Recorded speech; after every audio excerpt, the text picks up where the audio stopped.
Welcome to our channel RK tutorial. So మన ఛానల్లో ఉన్న సబ్స్క్రైబర్స్ అందరికీ గుడ్ న్యూస్ అండి. మరి చాలామంది రిక్వెస్ట్ మేరకు ఏపీ హాస్టల్ వెల్ఫేర్ ఆఫీసర్ లేదా హాస్టల్ వార్డెన్ ఉద్యోగాలకు సంబంధించి ఫుల్ కోర్సు ఇంతకుముందు మన యాప్లో 1299 ఉండేదండి. సో దీనిని మళ్ళీ 799 రూపాయలకి అందచేయడం అయితే జరుగుతుంది 2 సంవత్సరాల వ్యాలిడిటీతో. సో కాబట్టి ఈ ఆఫర్ కేవలం 2 రోజులు మాత్రమే ఉంటుందండి. ఓకే, వెంటనే మరి పర్చేజ్ చేయండి.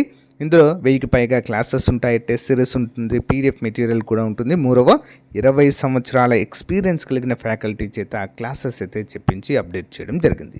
Just 799 2 years validity. దీంతో పాటుగా గ్రూప్ 2 కోర్సు కూడా 999 అయితే ఉందండి. ప్రజెంటు ఈ 2 రోజులు ఆఫర్ పెట్టాము. జస్ట్ 499కే ఇది కూడా అందజేస్తున్నాము 1 year వ్యాలిడిటీతో. సో కాబట్టి గ్రూప్ 2 అభ్యర్థులు, హాస్టల్ వెల్ఫేర్ అభ్యర్థులు ఈ రోజే కోర్సును పర్చేజ్ చేయండి. ఏ విధంగా పర్చేజ్ చేయాలి? యాప్ లింక్ వీడియో డిస్క్రిప్షన్లో ఉంటుంది, డౌన్లోడ్ చేయండి. మీ మొబైల్ నెంబర్తో రిజిస్టర్ అయ్యి స్టోర్ ఆప్షన్లో కోర్సు ఉంటుంది, ముందు డెమో చూసి వెంటనే తీసుకోండి. లేదా ప్లే స్టోర్లోకి వెళ్ళి అక్కడ నుండి కూడా మన యాప్ డౌన్లోడ్ చేయవచ్చు, ఆర్కే ట్యుటోరియల్. ఓకేనా? 60,000కు పైగా అభ్యర్థులు డౌన్లోడ్ చేసి ప్రిపేర్ అవుతున్నటువంటి ప్రముఖమైన సంస్థ. ఓకేనా? All the best. Thank you. Hello everyone, welcome to RK tutorial. Friends, ఈరోజు మనము ఏపీపీఎస్సీ గ్రూప్ 2 మరియు హాస్టల్ వెల్ఫేర్ ఆఫీసర్, అంతేకాకుండా ఎస్ఐ, కానిస్టేబుల్, ఇతర ఉద్యోగాలకు చాలా ముఖ్యమైనటువంటి ఇండియన్ జాగ్రఫీకి సంబంధించినటువంటి, అంతేకాకుండా ఇండియన్ హిస్టరీకి సంబంధించినటువంటి, ముఖ్యంగా మోడర్న్ ఇండియన్ హిస్టరీకి సంబంధించిన క్లాసెస్ అయితే డైలీ చూస్తున్నాము. ఈరోజు ఇండియన్ మోడర్న్ హిస్టరీ పైన క్లాస్ అయితే ఉంటుంది. ఎవరు కూడా మధ్యలో స్కిప్ చేయకుండా ఎండ్ వరకు చూడండి. ఎవరైనా మన ఛానల్ మొదటిసారి చూస్తున్నట్లయితే తప్పకుండా సబ్స్క్రైబ్ చేయండి. Okay, question number 1. భారతదేశానికి సముద్ర మార్గాన్ని కనుగొన్న వాస్కోడి గామా 1498లో మొట్టమొదట ఏ ప్రాంతాన్ని చేరుకున్నారు? Where did Vasco da Gama first land in India in 1498? ఎక్కడండి, ఎక్కడ చేరుకోవడం జరిగింది? Option C, Calicut. ఎక్కడండి?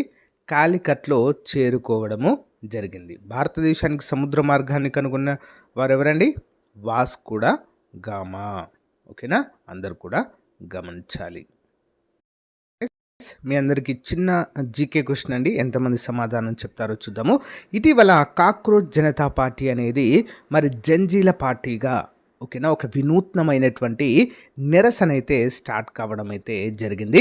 ప్రస్తుతం ఉన్నటువంటి విద్యా వ్యవస్థని నిలదీస్తూ పేపర్ లీక్ల పైన అన్నిటిపైన అయితే మరి దీన్ని ముందుకు తీసుకురావడం అయితే జరిగింది.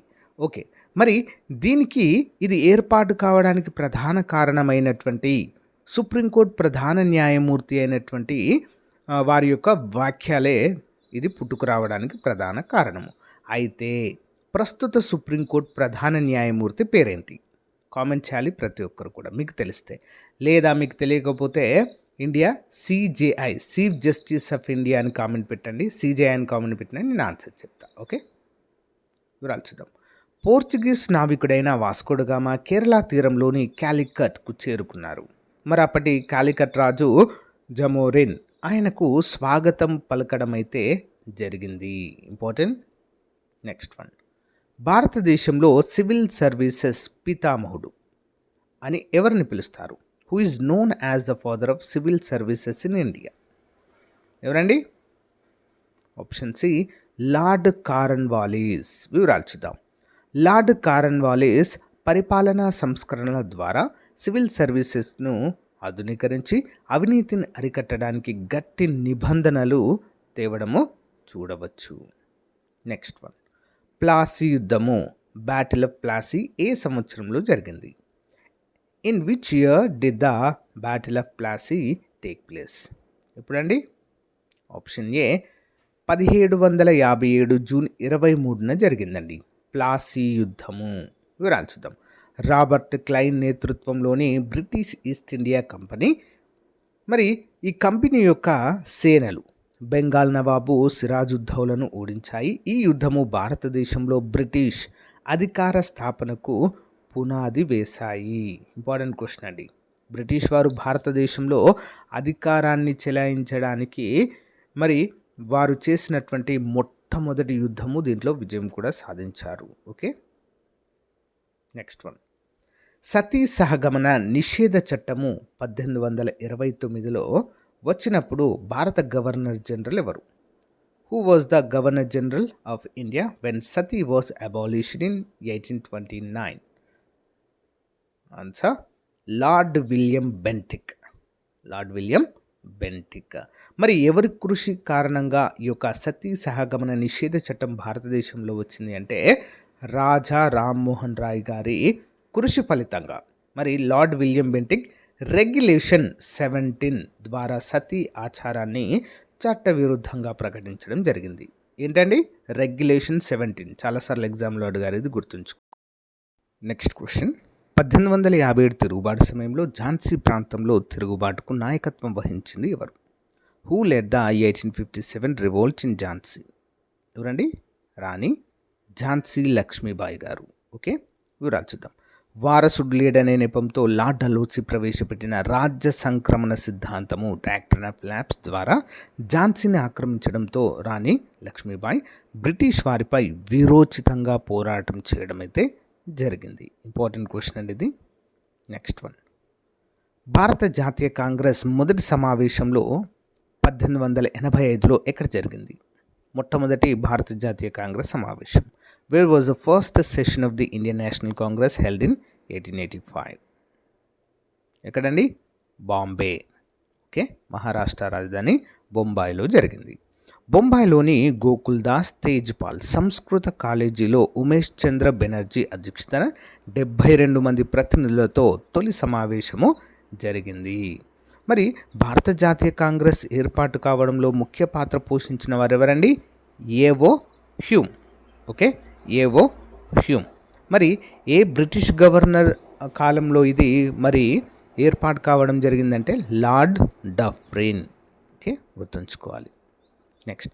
బెంగాల్ విభజనను లార్డ్ కర్జన్ ఏ సంవత్సరంలో ప్రకటించారు? In which year did lord Curzon announce the partition of Bengal? ఎప్పుడండి? 1905 అక్టోబర్న. ఎప్పుడండి? 1905 అక్టోబర్న. వివరాలు చూద్దాం.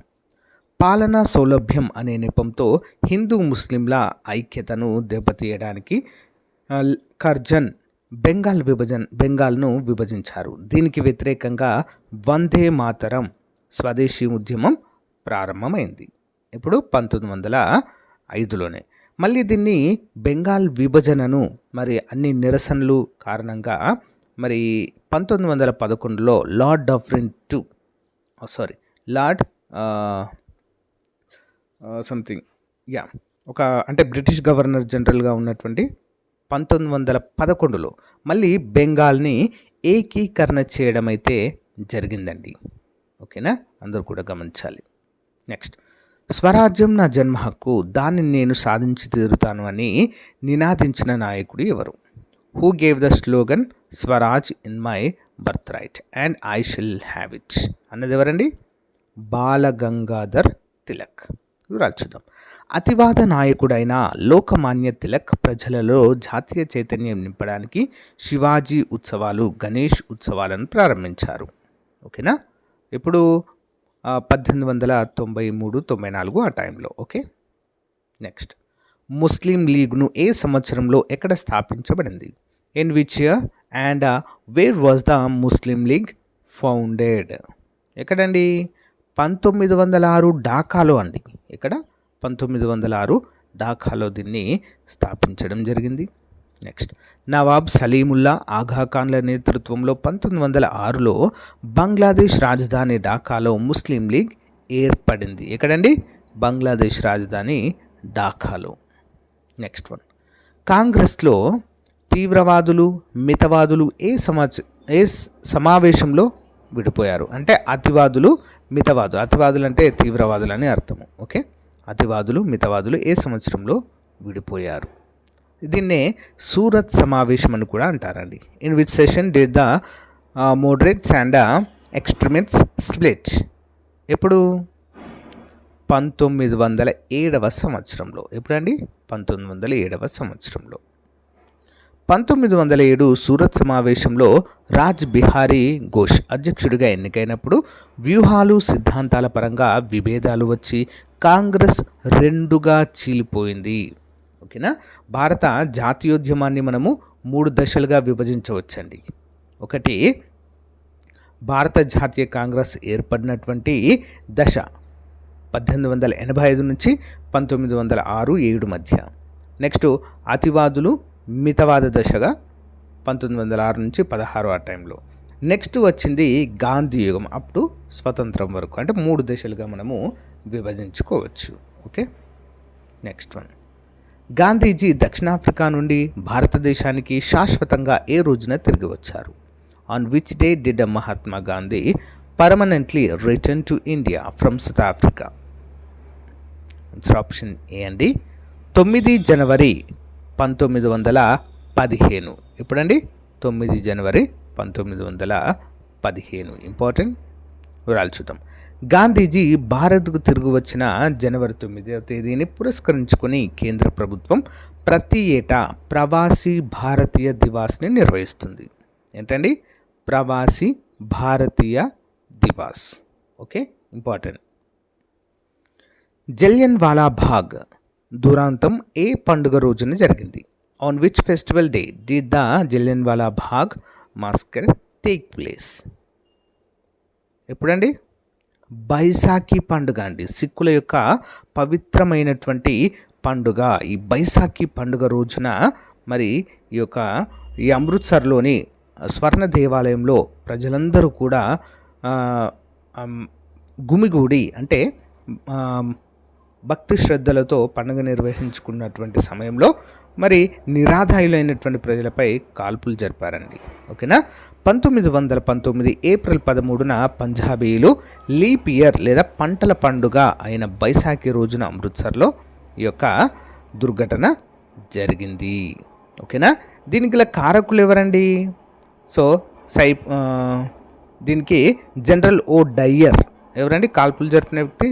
జనరల్ ఓ డయ్యర్.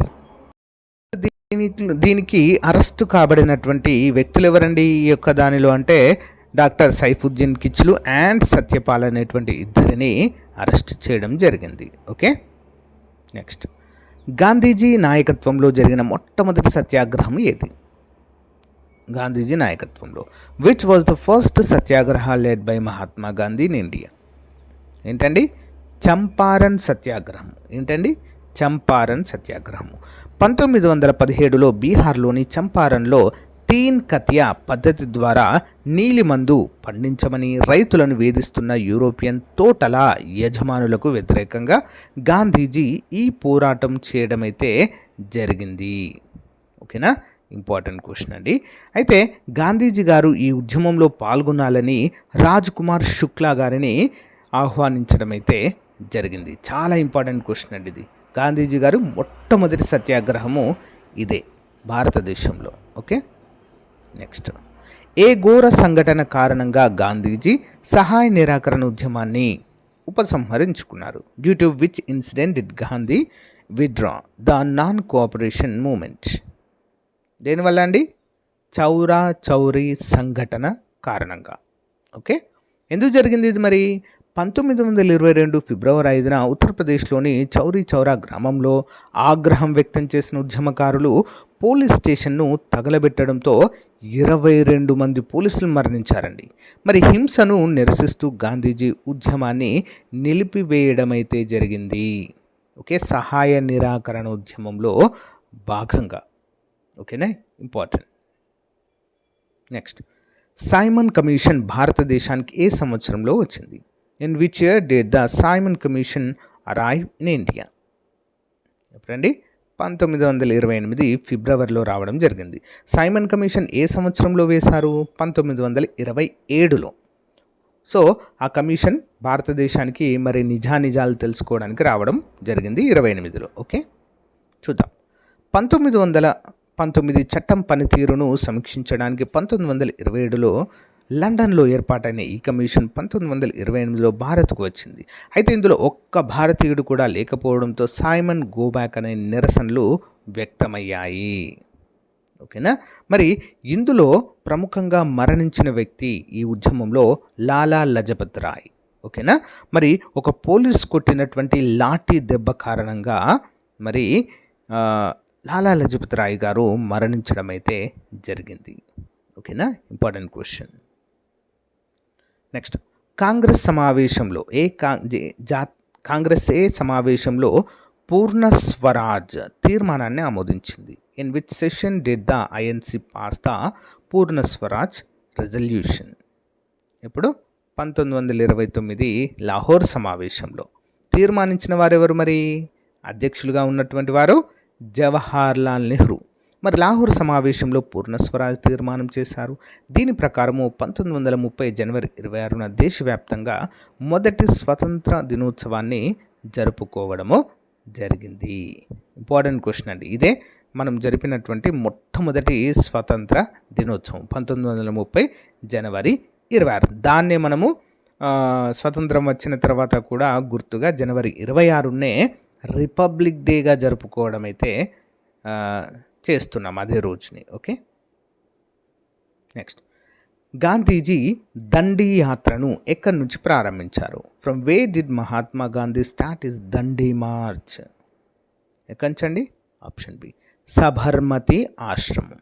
ఎక్కంచండి, సబర్మతి ఆశ్రమం. 1930 మార్చి 12న సబర్మతి ఆశ్రమం నుంచి 78 మంది అనుచరులతో కలిసి గుజరాత్ తీరంలోని దండి గ్రామానికి కాలినడకన బయలుదేరి ఉప్పు చట్టాన్ని ఉల్లంఘించడము జరిగింది. ఓకేనా. 240 మైళ్ళ దూరాన్ని 24 రోజుల్లో 78 మందితో వీరు చేరుకోవడం అయితే జరిగింది కాలినడకన. ఓకేనా.